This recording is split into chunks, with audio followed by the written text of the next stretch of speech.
This cold weather has started to freeze a lot of lakes and ponds around here, but when is it safe to go out on that ice? Yeah, good question. News 8's Tina Detel went to Mystic, Middletown, and Old Saybrook to check things out. We are at Exchange Club Pond, which is a pretty popular spot for skating. But is it safe? That's a question asked here, as well as at other lakes and ponds across the state.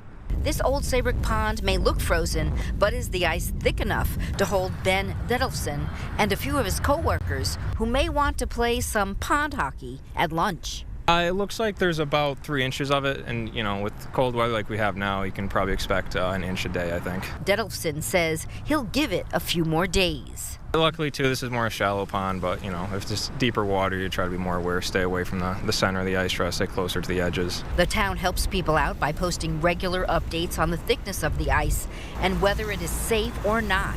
A good rule of thumb is at least 4 inches for people and more for ATVs, snowmobiles, and larger vehicles. This week especially is when we start to be a little bit concerned. And that's because with the frigid temperatures, ice starts to form, and some people may think it's safe before it is. Maybe warmer during the day and colder at night, then the ice gets a little bit fractured and it's not as stable. So we need to have at least a couple weeks of really sustained cold weather. Along the shoreline, salt and brackish waters take longer to freeze, and the tides can make the ice unstable.